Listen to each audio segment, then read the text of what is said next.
자, 그러면 계속해서 자연학과를 보기 전에 일단은 지금까지 배웠던 속도와 가속도를 우리 지난 시간에 시뮬레이션 사이트 있죠? PHET 콜로라도대 여기에서 더 무빙 맨이라는 이런 시뮬레이션이 있는데 이거를 가지고 한번 확인을 해보도록 합시다. 자, 일단 이 사람이 지금 원점에 있어요. 여기 원점에 포지션이 0m 0에 있어요.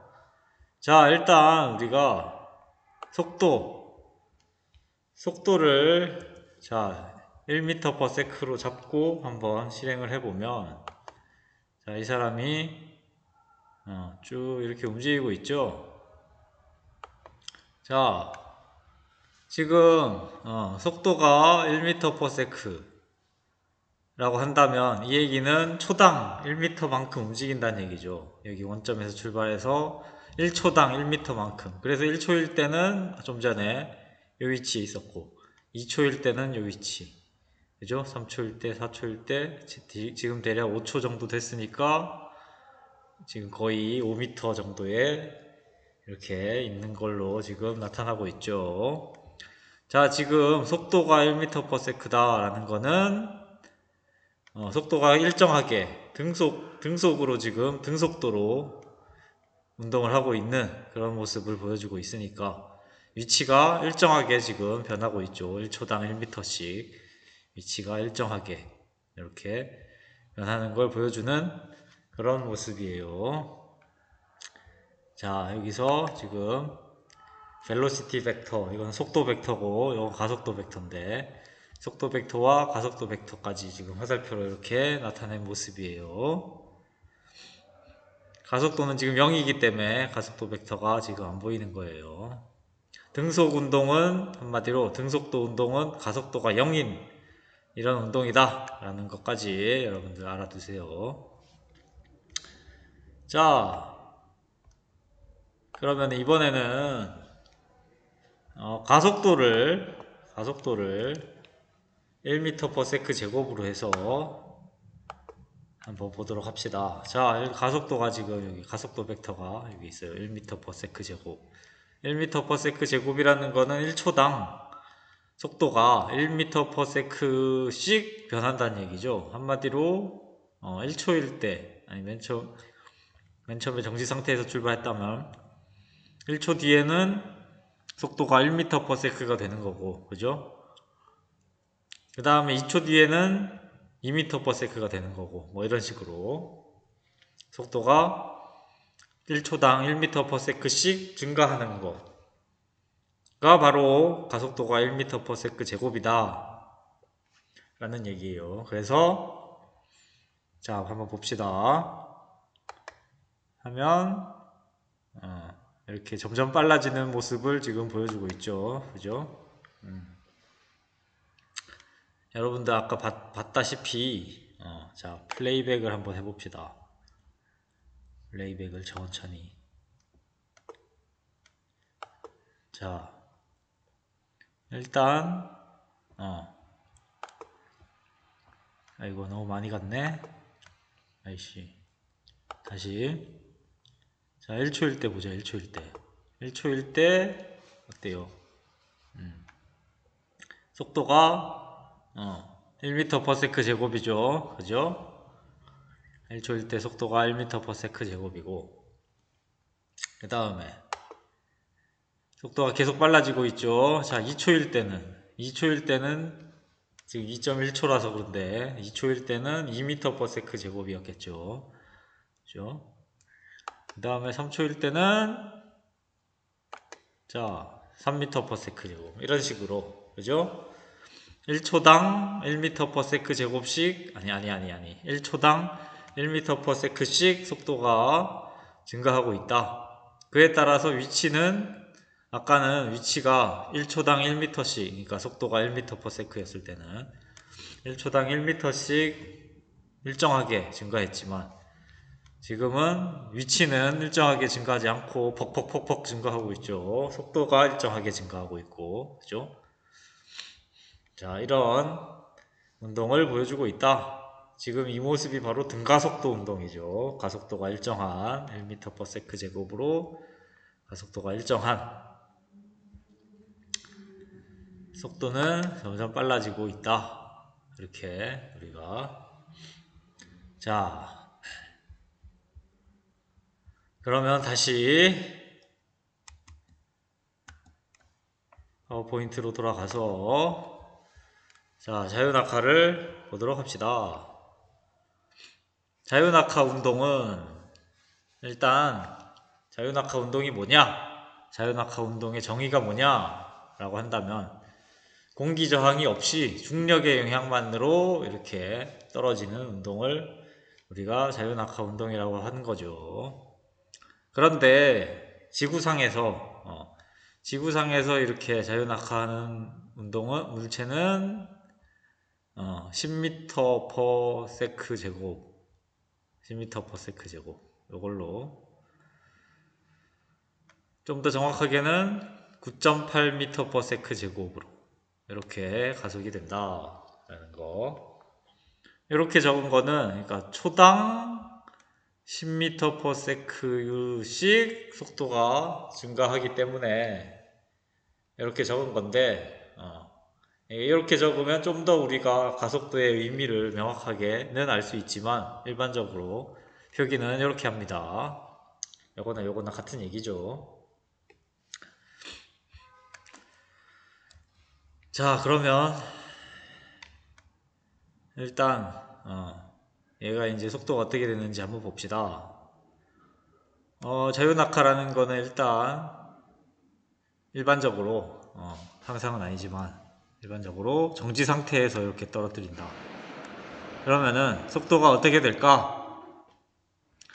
자 우리 가속도는 시간분의 속도였죠. 그래서 속도는 가속도 곱하기 시간이 되는 거죠. 식이 좀 전에 가속도 공식에다가 좀 전에 가속도 공식 여기 있죠.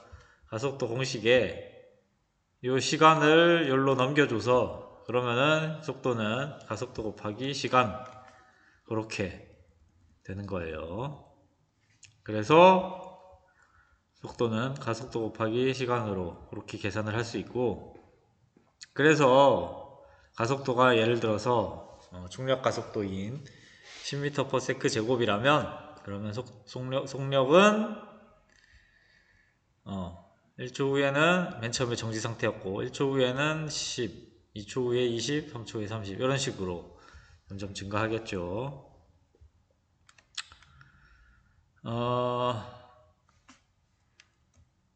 그래서 문제를 한번 풀어보면 자 자유낙하하는 물체 속력이 어떤 순간에 30m/s다. 그러면 1초 후에는 속력이 어떻게 될까? 자 어떻게 될까요?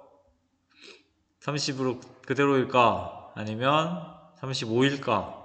그보다 더 클까? 아니면 62배 60일까? 60m/s일까?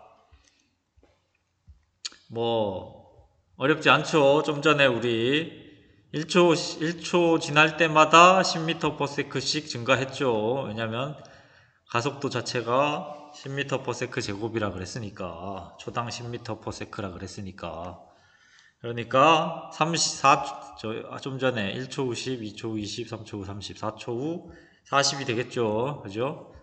그래서 30m/s에서 1초만 더 지나면 40m/s가 되겠죠.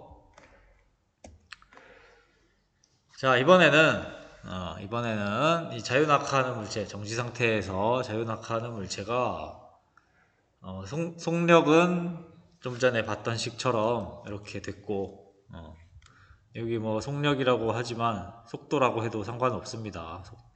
왜냐하면 1차원상에서 한 방향으로만 이렇게 운동하는 경우는 속력이나 속도나 똑같으니까 그죠? 직선상에서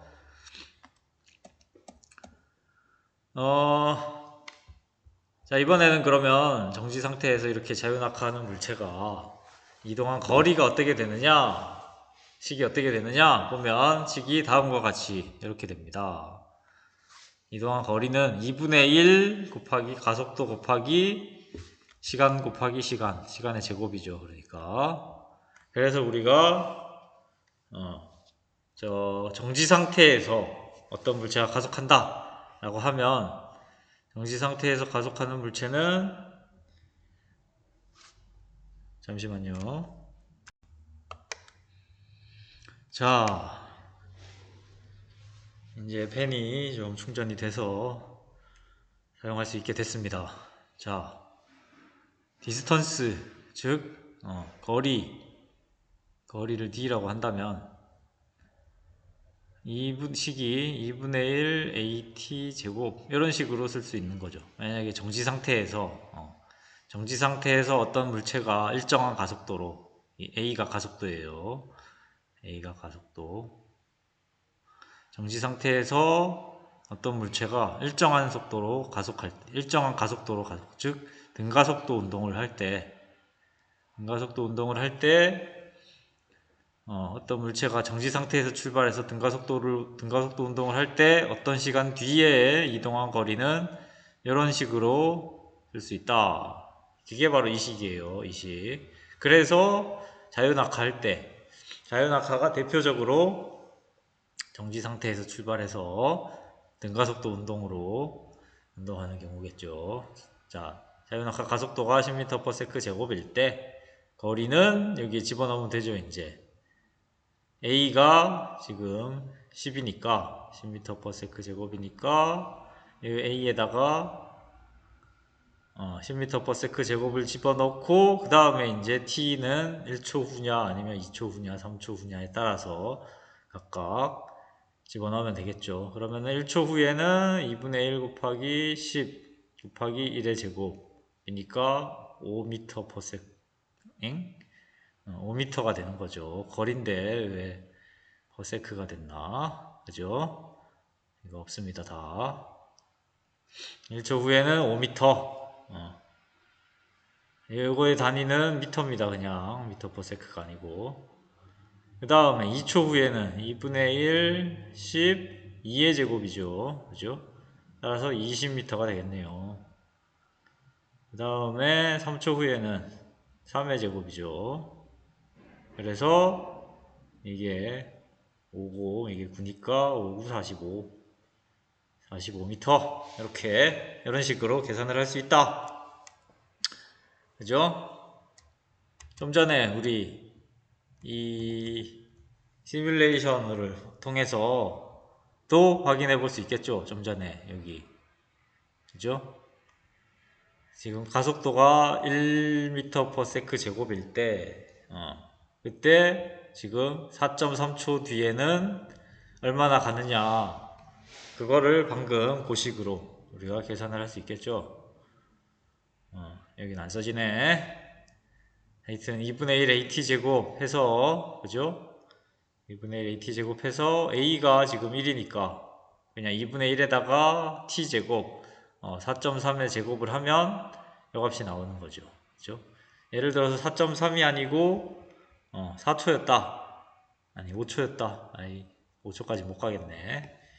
하여튼 4초였다. 그러면은 4, 46, 8m. 4초일 때는 8m였을 거다. 4초일 때 6이고 4.3초일 때 이제 이렇게 된 그런 식으로. 지금 이거는 자유낙하는 아니지만 어쨌건 등가속도 운동을 하고 그리고 맨 처음에 정지 상태에 있었다 라고 한다면 항상 적용되는 식입니다.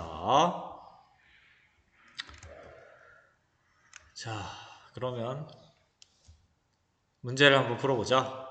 정지 상태에서 자유낙하하는 물체의 4초 후에 거리가 4초 후에 떨어진 거리가 얼마나 될까? 자, 한번 계산해 보세요.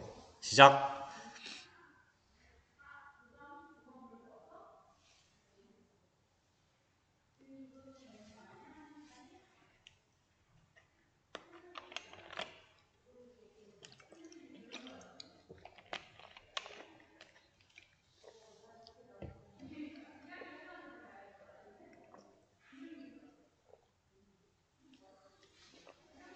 자, 지금 정지 상태에서 정지 상태에서 출발했다. 그리고 자유낙하니까 등가속도 운동이죠. 따라서 방금 우리가 얘기했던 공식 있죠. 거리 D는 2분의 1 AT 제곱에 집어넣으면 되죠. 뭐 이게 꼭 D는 아니어도 됩니다. 뭐 D로 쓸 때도 있고 S로 쓸 때도 있고 X로 쓸 때도 있고 Y로 쓸 때도 있고 뭐 하여튼 중요한 건 이거예요. 자, 그러면은 자유낙하 하니까 일단 요 가속도는 10m/s 제곱이 되죠. 그러면은 2 곱하기 10 곱하기 4초 4의 제곱하면 얼마예요? 4, 46, 80이 되겠네요. 그죠? 자, 그래서 요식 거리는 2분의 1 AT 제곱 요식에 집어넣어서 계산을 했다. 자, 이 식은 다시 한번 얘기하면 언제 적용되냐? 일단 등가속도 운동입니다. 등가속도 운동. 등가속도 운동인데 출발하는 상태가 정지 상태에서 출발입니다. 정지 상태에서. 막 한참 운동하고 있는 도중에 예를 들어서 초기 속도가 있는 경우 초기 속도를 V0라고 한다면 초기 속도가 0이 아닌 경우에는 요식을 적용할 수 없습니다. 이 경우는 등가속도 운동이면서 동시에 처음에 정지 상태에서 출발한 그 경우에만 적용될 수 있는 식입니다. 자, 이제 마지막으로 우리 벡터를 조금 더 지난 시간에 배운 벡터의 이 덧셈을 조금 더 적용을 해보자. 조금 더 응용을 해보자. 자, 문제를 풀면서 한번 적용을 해봅시다. 지금 어떤 상태냐면 비행기가 지금 이쪽 방향으로 날고 있어요. 자, 북쪽 방향입니다. 비행기가 북쪽 방향으로 지금 날고 있는데 바람이 지금 이쪽 방향, 동쪽 방향으로 지금 불고 있어요. 방향이 동쪽 방향으로 지금 측풍이 불고 있어요. 이 측풍이라는 건 이 측면으로 지금 바람이 불고 있다는 얘기예요. 자, 근데 지금 이 비행기의 속도는 80km/h, 시속 80km. 안 떨어지고 가는 게 용하네요. 이렇게 느리게 가는데 아주 천천히 북쪽 방향으로 시속 80km로 달리고 있고, 그리고 이 측풍 바람은 시속 60km입니다. 자, 이렇게 달리고 있으면 그러니까 이렇게 날고 있는데 바람이 이렇게 불면 실제로 이제 실제 비행기의 속도는 어떻게 되느냐? 그러면은 실제 비행기 속도는 이렇게 되는 거죠. 이렇게. 왜냐면 이게 바로 벡터의 덧셈을 응용하는 거예요. 지금 속도라 그랬죠. 속도는 벡터라 그랬어요. 속도는 벡터이기 때문에 얘의 속도는 벡터로 계산을 해야 됩니다. 벡터의 덧셈으로. 그런데 지금 비행기 바람이 없다면 순수하게 이 북쪽 방향으로 80km/h로 달리고 있었겠지만 바람이 불기 때문에 얘는 속도가 얘는 이쪽 방향으로도 속도가 있는 거죠. 그죠? 바람이 불면 비행기는 그 바람의 영향을 안 받을 수가 없을 테니까. 그래서 이 비행기의 실제 속도, 알짜 속도는 이쪽 방향 벡터 더하기 이쪽 방향 벡터, 두 벡터를 더해줘야 되는 거죠. 그래서 요 벡터 더하기 요 벡터 해서, 그래서 방향은 평행사변형법을 이용해서 이렇게 됐고, 크기는 피타고라스 정리를 이용해서 3대 4대 5니까 그죠? 3대 4대 5, 여기가 3, 여기가 4, 여기가 5니까 이렇게 나온다. 자, 그런데 이제 만약에 측풍이 이제 좀 더 세졌어요. 지금 비행기가 북쪽으로 80km/h. 측풍이 본래는 60이었다가 바람이 좀 세졌어요. 세져서 바람이 동쪽 방향으로 80km/h가 됐네요. 그럴 경우에는 비행기는 이렇게 된다. 속도가, 실제 속도가. 이거는 피타고라스 정리로, 그죠? 이렇게 된 거죠. 이게 113km/h. 그러면은 각도가 얼마가 되느냐? 요 각도가, 요 즉풍과 실제 비행기의 운동 방향과 이루는 요 각도가 얼마겠느냐? 그 얘기예요. 지금 문제가 얼마일까요, 여러분? 뭐 아는 사람은 그냥 보자마자 나온 사람도 있을 거예요. 그죠? 왜냐면은 이게 바로 정사각형이죠. 그죠? 정사각형의 요 대각선. 정사각형의 대각선이 요 한 변과 이루는 각. 요 각은 아는 사람은 알고 있겠지만 45도죠. 그죠? 왜냐면은 여기랑 크기가 똑같으니까. 그죠? 딱 절반이겠죠. 얘는 요각과 요각이 똑같을 테니까. 그죠? 그래서 45도다 라고 우리가 45도다 라고 할 수 있다. 평행사변형 정사각형이 됐으니까. 그죠? 여기가 80, 여기가 80. 이 113은 어디서 나온 거냐? 113은 역시나 피타고라스 정리해서 나온 거죠. 그죠? 여기 80, 80이니까 1대 1대 여기는 루트 2가 되겠죠. 루트 2. 80 루트 2. 80 루트 2가 바로 113이죠. 한번 계산해 보세요. 그래서 이렇게 된다. 자, 그러면 문제가 하나 더 있네. 자, 이번에 또 다른 문제를 보자. 이것도 비슷한 문제네요. 그죠? 4m/s로 수직으로 이렇게 비가 내리고 있어요. 근데 4m/s로 사람이 수평으로 이렇게 달리고 있어요. 이게 비고 이게 사람이 달리고 있는 속도예요. 그러면은 이 사람에게 상대적으로 빗방울은 어느 방향으로 떨어질 것이며 그 각도는 얼마겠느냐 그 얘기죠. 그러면 이 사람은 일로 달리고 있고 비는 이쪽인데 근데 이 사람이 봤을 때 비는 이 사람은 이렇게 달리고 있으니까 이 벡터 합으로 이 방향으로 빗방울이 떨어지겠죠. 그러면은 달리는 사람과 이루는 각도는 빗방울이 이루는 각도는 얼마겠느냐? 얼마일까요, 여러분? 방금 우리가 앞에서 봤던 거랑 상당히 유사한 그런 문제죠. 1대 1대 루트 2, 그죠? 요 길이 같으니까 대각선은 정확히 절반이 되겠죠. 그죠? 각도가.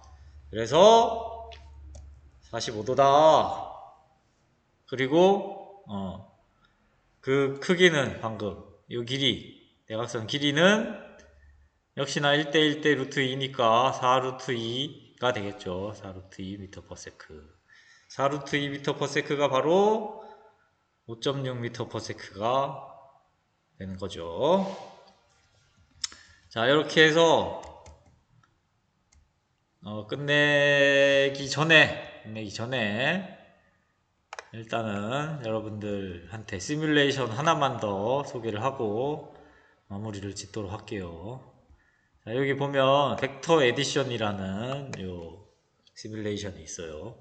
요 벡터 에디션을 가지고 여러분들 방금 우리 그 비행기랑 그리고 저 빗방울 벡터를 한번 계산을 해볼 수가 있을 거예요. 자, 일단 여기서 A 벡터를 가지고 와서 이렇게, 그 다음에 B 벡터를 또 가지고 와서 이렇게, 지금 요거는 방금 그 빗방울 문제를, 자, 지금 요 A 벡터가 빗방울이에요. 그리고 B 벡터가 그 달리는 사람.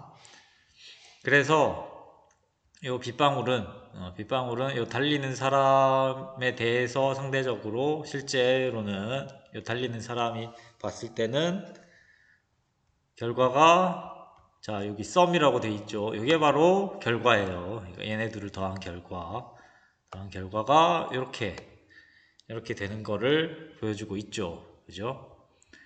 자, 지금 여기 길이까지 나와 있어요. x가 요거고 b고, sy가 요거. 근데 좀 전에 80이었지만 지금 그냥 8로 했어요. 80이면 너무 넘쳐 흐르니까.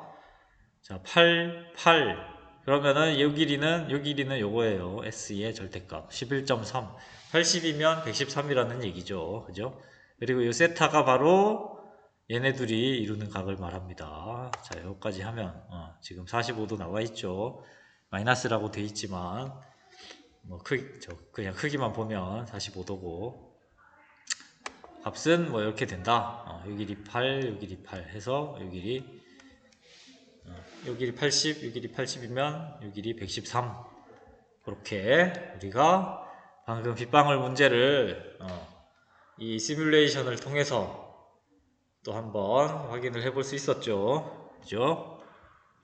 마찬가지로 좀 전에 그 비행기 문제도 이렇게 벡터의 더하기를 이용해서 계산을 할 수 있고, 여러분들이 이 결과값, 그리고 그 수치적인 값까지, 그리고 각도까지 이렇게 다 확인을 해볼 수 있을 거예요. 여러분들 좀 전에 문제랑 지금 이 문제, 이 시뮬레이션을 통해서 한번 확인을 해보도록 하세요. 자, 그러면 오늘은 여기까지 하고, 다음 시간에는 이제 뉴턴의 제2법칙을 배우도록 하겠습니다. 자, 여러분 오늘 수고 많이 했습니다. 자, 그러면 여기까지 할게요.